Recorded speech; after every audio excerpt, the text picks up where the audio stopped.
Sister-in-law demanded my wedding dress for her vow renewal 2 months after my wedding. She got pregnant to get the family on her side, but now her marriage is over. So, I, 29F, just got married 2 months ago to the love of my life, Mark, 30M. We had a beautiful, intimate wedding surrounded by our closest family and friends. It was truly the happiest day of my life. I know, everyone says that, but it really was perfect. We planned it ourselves, paid for everything ourselves, and it reflected us perfectly as a couple. But now, just 2 months into wedded bliss, my sister-in-law, Sarah, 32F, is causing some major drama. Let me back up a bit and give some background information on the type of person Sarah is. Sarah is Mark's older sister. She's always been a lot. Very high maintenance, very demanding, and always needs to be the center of attention. She's the type of person who expects the world to revolve around her and gets extremely upset when it doesn't. She's been married for 5 years to a guy named Tom, who is honestly a saint for putting up with her. They have 2 kids, a boy and a girl, ages 4 and 2. Sarah is a stay-at-home mom, and Tom works a high-paying job, which basically funds Sarah's lavish lifestyle. I've never been particularly close to Sarah. We're cordial, we see each other at family gatherings, but that's about it. She's always been jealous of anyone and everyone, constantly making sly remarks about everything. Now, on to the current situation. You see, my wedding dress was absolutely stunning. It was a custom-made gown by a local designer. The whole family was praising me for my beauty. It was a simple yet elegant. I spent months searching for the perfect dress, and when I finally found it, I knew it was the one. It was a beautiful A-line gown with a lace bodice and a flowing tulle skirt. I felt like a princess when I put it on. Mark was absolutely speechless when he saw me in it for the first time during our first look. It was a truly magical moment, and that dress will forever be associated with the happiest day of my life. We took many pictures and the dress looked phenomenal. It was more than perfect, and I was just happy to have my moment in the spotlight. After the wedding, I had the dress professionally cleaned and preserved. I plan on keeping it forever, maybe even passing it down to a future daughter if I have one. Here's where things start to get crazy. Last week, Sarah called me out of the blue. She started the conversation with some small talk, asking how married life was treating me, the usual stuff. I thought it was a bit odd because, like I said, we're not close, and she rarely calls me. But I played along, figuring she just wanted to be polite. This is how the conversation went according to what I remember, so please bear with me as I believe it is important. So, she said, her voice taking on this weirdly sweet tone that immediately set off alarm bells in my head. I was thinking, since your wedding is over and you obviously don't need your dress anymore, I was wondering if I could have it. I genuinely couldn't believe what I was hearing. Did she seriously just ask me for my wedding dress? Excuse me? You want my wedding dress? Yes, she replied. You see, Tom and I are planning on renewing our vows next year for our 6th anniversary. It's going to be a big celebration, kind of like a second wedding. And I really need a beautiful dress to wear. Your dress is just so gorgeous, and it would be perfect. I couldn't believe her audacity. Not only did she want my dress, but she had the nerve to imply that her vow renewal was somehow on par with my actual wedding. The fact that she has been married for 5 years and just had to ask for my dress is mind-boggling. I mean, I just got married and she already wants my dress? Sarah, I said, I'm really not comfortable with that. My wedding dress is very special to me. It's a keepsake. Oh, come on, she whined, you're never going to wear it again. It's just going to sit in your closet collecting dust. At least if I have it, it will get some use. That's not the point, I said firmly. It's my dress, and I want to keep it. I don't think you understand how special this is to me. It holds a very special place in my heart, and I am not just going to hand it over. But it's just a dress. And it's not like I'm asking you to pay for it. I'm doing you a favor by taking it off your hands. You should be grateful. At this point, I was starting to get really angry. Grateful? I repeated. Sarah, this is my wedding dress we're talking about. It's not some old sweater I'm giving away. It's a symbol of one of the most important days of my life.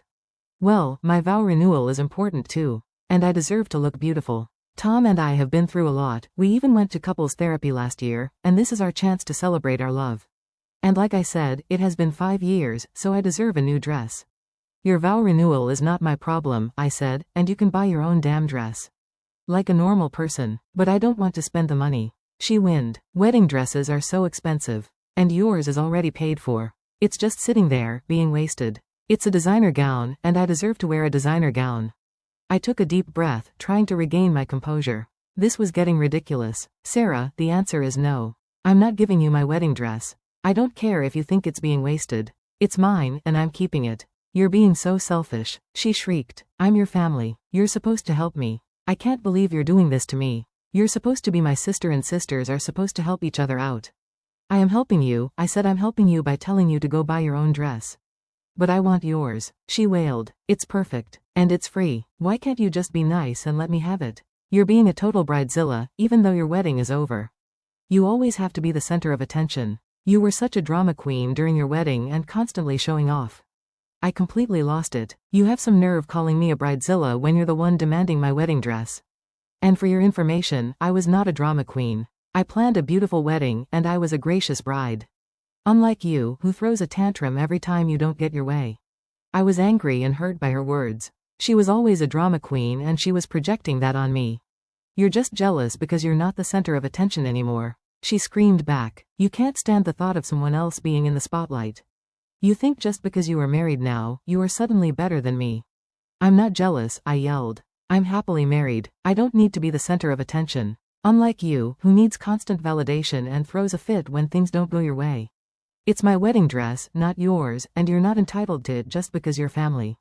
Grow up and buy your own damn dress. Fine, she shrieked. Be that way, but don't expect me to ever do anything nice for you again. You're a horrible person and I can't believe Mark married you. You're selfish and mean and you don't deserve that dress. I hope you never have kids because you'd be a terrible mother. And with that, she hung up on me. I sat there in disbelief. I couldn't believe how entitled and delusional she was. My hands were shaking and I was breathing heavily. She had the nerve to demand my wedding dress and then insult me when I refused. And to bring up kids? That was a low blow. I immediately called Mark and told him everything. He was just as furious as I was. He couldn't believe his sister's audacity. He immediately called her back to chew her out, but she wouldn't pick up her phone. Later that evening, Mark and I went out to dinner. We needed to decompress and have a relaxing evening. After the day I had with Sarah, I could use a relaxing evening. When we got home, there was a voicemail from my mother-in-law, asking us to call her back. I knew this wasn't going to be good. We called her back, and she immediately launched into a lecture about how we needed to be more understanding of Sarah. She said Sarah was going through a tough time and that we should be more supportive. She even had the nerve to suggest that I should just give Sarah the dress to keep the peace. I couldn't believe it. My own mother-in-law was taking Sarah's side. We spent an hour on the phone arguing with her. Mark was furious with his mom for defending Sarah's behavior. I was honestly hurt that she didn't even consider my feelings on this. We both tried to explain to her that what Sarah did was not right and that she was enabling her bad behavior. After we hung up, Mark and I decided to block Sarah's number for the time being. We needed a break from her drama. The next day, I woke up to a barrage of text messages from Sarah. Apparently, she had a used different number. She sent me long paragraphs about how hurt she was, how I had ruined her dream of the perfect vow renewal, and how I was a terrible sister-in-law for not supporting her. Later that day, I received a call from Tom, Sarah's husband. To my surprise, Tom was actually apologetic. He said he had no idea Sarah had done this and that he was embarrassed by her behavior. He told me that he had talked to Sarah and told her that she was way out of line. He even offered to pay for the dress, but I told him that wasn't necessary. I appreciated his apology, but I made it clear that I wasn't changing my mind. I was glad that at least someone understood where I was coming from. He told me that he was going to have a long talk with Sarah about boundaries and respect. I genuinely felt bad for him, having to deal with Sarah's antics on a daily basis. He must be a really patient guy. Despite Tom's apology, the drama with Sarah continued. She started posting passive-aggressive messages on social media, clearly directed at me. She posted things like, "Some people are just so selfish and don't understand the meaning of family, and it's sad when you realize that the people you thought were your family are actually just strangers." It was also childish and immature. I chose to ignore it, refusing to engage in her petty games. Mark, on the other hand, was furious. He wanted to confront her, but I convinced him to let it go. I didn't want to give her the satisfaction of a reaction. A few days later, we had a family dinner at Mark's parents' house. It was the first time we were seeing Sarah since the whole dress debacle. Sarah refused to even look at me, and when she did, it was with pure daggers in her eyes. She spent the entire evening sulking and making snide comments under her breath. At one point, she even accidentally bumped into me, spilling her drink all over my shirt. It was a deliberate act, and everyone knew it. I excused myself to the bathroom to clean up, trying to hold back tears of frustration. When I came back, Mark had moved my seat to the opposite end of the table, as far away from Sarah as possible. The dinner was a disaster. Mark's parents tried to play peacemakers, but it was no use. Sarah was determined to play the victim, and Mark and I were not going to back down. We ended up leaving early, unable to tolerate the toxic atmosphere any longer. As we were leaving, Sarah made one last comment: "I hope you two never have children, you would set a bad example to them." Mark almost lost it, but I held him back, not wanting to escalate the situation any further. I was so embarrassed, I could not believe this was happening in front of the whole family. In the car on the way home, Mark and I discussed the situation. We decided that we needed to set some serious boundaries with Sarah. We agreed that we would limit our interactions with her to essential family gatherings only. We also decided to stop engaging with her. It was clear that she was not going to change, and we needed to protect ourselves from her toxic behavior. The following week, I received a handwritten letter from Sarah. In the letter, Sarah apologized for her behavior. She said she had been going through a lot of stress and had taken it out on me. She admitted that she was jealous of my wedding and that she had acted irrationally. She also said she realized how much the dress meant to me and that she was wrong to ask for it. It was a surprisingly sincere apology, and for a moment, I felt a glimmer of hope that things might get better. However, my hope was short-lived. At the end of the letter, Sarah wrote, "I still think the dress would look better on me, but I guess you can keep it. Maybe you can lend it to me for a special occasion sometime in the future?" I couldn't believe it. Even in her apology, she still couldn't resist one last dig. It was clear that she hadn't really changed at all. I showed the letter to Mark, he just rolled his eyes and laughed. This was typical Sarah behavior. I ripped up the letter and threw it in the trash. The whole situation has put a huge strain on our relationship with Mark's family. His parents are constantly trying to mediate, but it's no use. Sarah refuses to take responsibility for her actions, and Mark and I are tired of being the bad guys. We've started declining invitations to family events to avoid seeing Sarah, which has caused even more tension. It's a mess, and I don't know how it's ever going to be resolved. So, Reddit, Ida for refusing to give my entitled sister-in-law my wedding dress? Update 1. A lot of people have asked for an update, so here it is. Not much has changed, unfortunately. Sarah is still giving me the cold shoulder. She hasn't reached out to me directly, but she's still posting passive-aggressive stuff on social media. The other day, she posted a picture of a beautiful wedding dress she saw online with the caption, "This is what I should be wearing for my vow renewal." Too bad some people are too selfish to share. It's like she's trying to get a reaction out of me. She posted a picture of a dress that looked exactly like mine and made sure to tag my mother-in-law. I've decided to take the high road and not engage. I've muted her on all social media platforms, so I don't have to see her posts anymore. It's been much better for my mental health. I don't need that kind of negativity in my life. Mark is still furious with his sister. He hasn't spoken to her since the family dinner. He's also been distancing himself from his parents because they keep trying to defend Sarah's behavior. It's causing a lot of problems in the family, but Mark is standing his ground.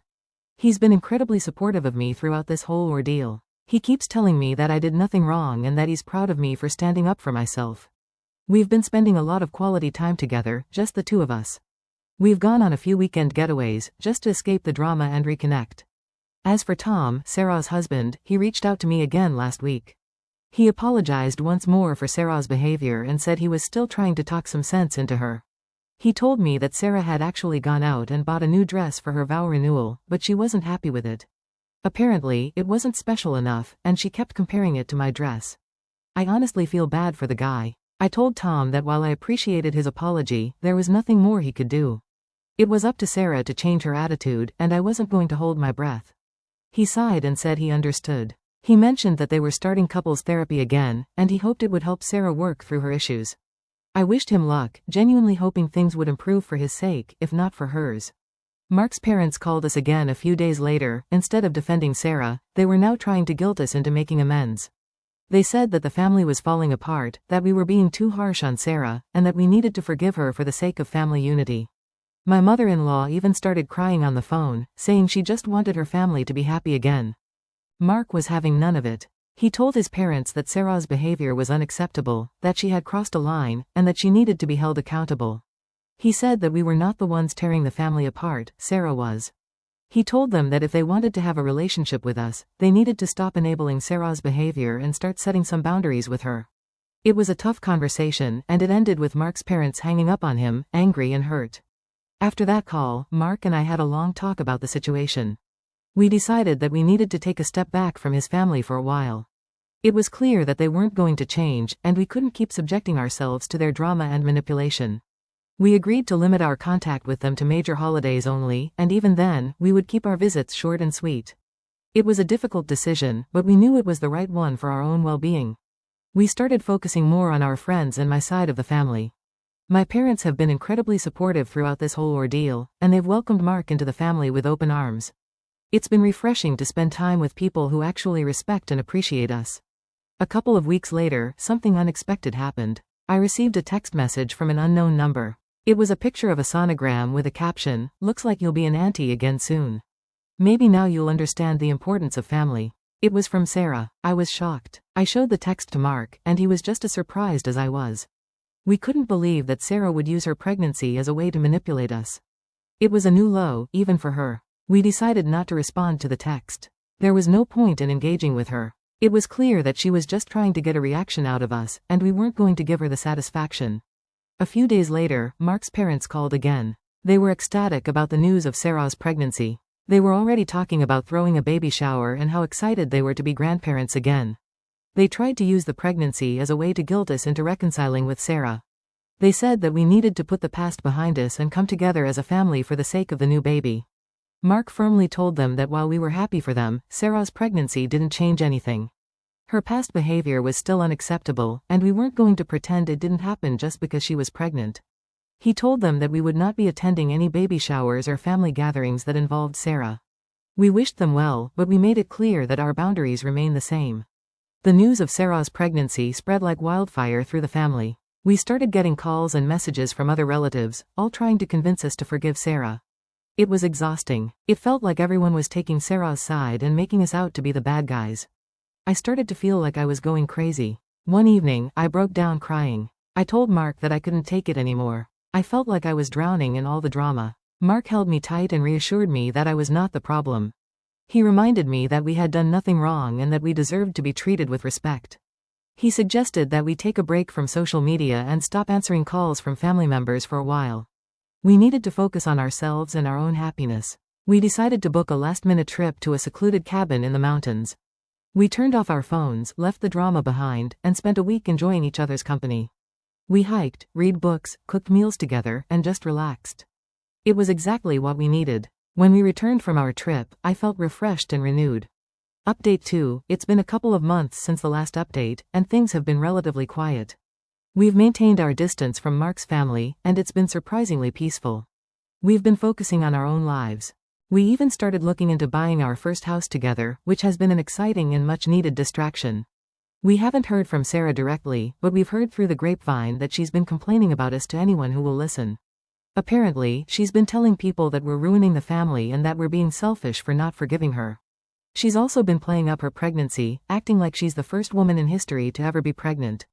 From what we hear, she's been demanding constant attention and using her pregnancy as an excuse to get out of doing anything she doesn't want to do. Mark's parents have tried to contact us a few times, but we've kept our interactions brief and polite. We've made it clear that we're not interested in discussing Sarah or the family drama. We've wished them well with the new baby, but we've reiterated that our boundaries remain the same. Tom, on the other hand, has reached out to me a couple of times, just to check in and see how we're doing. He's confided in me that Sarah's behavior has gotten even worse since she got pregnant. He's said that she's become even more entitled and demanding, and he's at his wit's end. He's told me that he's tried to talk to her, but she refuses to listen. She's convinced that she's the victim in this whole situation and that everyone else is against her. A few weeks ago, we received an invitation to Sarah's baby shower. The invitation was addressed to both of us, but it was clear that it was more of an obligation than a genuine invitation. We knew that if we didn't go, it would just add fuel to Sarah's fire, but we also knew that if we did go, it would be incredibly uncomfortable. After much deliberation, we decided not to attend. We sent a polite card with our regrets and a small gift for the baby. We figured it was the best way to handle the situation without causing too much drama. We knew Sarah would be furious, but we didn't care. As expected, our non-attendance at the baby shower caused quite a stir. We heard from Mark's parents that Sarah spent the entire shower complaining about us. She told everyone that we were selfish and heartless for not coming and that we were ruining her special day. She even went as far as to say that we were jealous of her pregnancy and that we didn't want her to be happy. It was also ridiculous and untrue. Mark was furious when he heard about Sarah's behavior at the shower. He called his parents and told them that he was done with Sarah and her drama. He said that he didn't want to hear her name again and that if they couldn't respect that, then we would have to cut off contact with them as well. It was a harsh ultimatum, but he felt like he had no other choice. His parents were understandably upset, but they reluctantly agreed to respect our wishes. Since then, things have been even quieter. We haven't heard from anyone in Mark's family, and honestly, it's been a relief. We've been able to focus on our own lives without the constant cloud of Sarah's drama hanging over us. Update 3, it's been 6 months since the baby shower drama, and a lot has happened. First off, a lot of people were asking why is Tom contacting and confiding with me about the situation. I think the reason Tom's been confiding in me so much lately is because, honestly, Mark and I are the only ones who really get it. We're the only ones who see how truly toxic Sarah is. So, I think Tom feels like he can actually talk to me without being judged or dismissed. He knows I understand what he's going through because I've seen it myself. Plus, maybe he feels like he can open up to me as a woman. He probably thinks I have a better understanding of the emotional abuse he has endured all these years with Sarah. He needs someone to validate his feelings and tell him he's not crazy, and unfortunately, he's just not getting that from my family. Now on to the update. Sarah had her baby, a little girl. We heard the news through a distant relative. We sent a card and a small gift, but we haven't had any direct contact with Sarah or her family. Mark's parents have been surprisingly respectful of our boundaries. They haven't mentioned Sarah's name to us, and they've kept their interactions with us brief and polite. Tom, however, has continued to reach out to me occasionally. He's been confiding in me more and more about his struggles with Sarah. He's told me that her behavior has only gotten worse since the baby was born. She's become even more demanding and controlling, and she's using the baby as a way to manipulate everyone around her. She barely lets anyone else hold the baby. Tom is constantly walking on eggshells around her, afraid of setting her off. He's also said that Sarah has been spending money like crazy, buying all sorts of unnecessary things for the baby and herself. She's been maxing out their credit cards and putting them into serious debt. He's tried to talk to her about it, but she just accuses him of not being supportive and not wanting her to be happy. He's had a loss for what to do. I've tried to be a supportive listener, but I've also made it clear to Tom that I can't get involved in their marital problems. I've suggested that he seek professional help, both for himself and for his marriage. He's said that he's considering it, but he's afraid of how Sarah will react. A few weeks ago, something unexpected happened. I received a call from Tom late one night. He sounded frantic. He told me that he and Sarah had gotten into a huge fight and that she had kicked him out of the house. He said that she had accused him of not being a good father and husband and that she didn't want him around anymore. He was calling me from his car, not knowing where to go or what to do. I was shocked and didn't know how to react. I told Tom that I was sorry he was going through this, but that there wasn't much I could do to help. He asked if he could come stay with us for a few days while he figured things out, but I had to say no.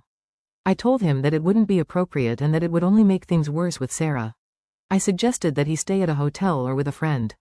He was upset, but he understood. The next day, I told Mark about the call. He was just as surprised as I was. He agreed that we couldn't let Tom stay with us, but he also felt bad for the guy. We decided to reach out to Tom and offer to meet him for lunch, just to see how he was doing and offer some support.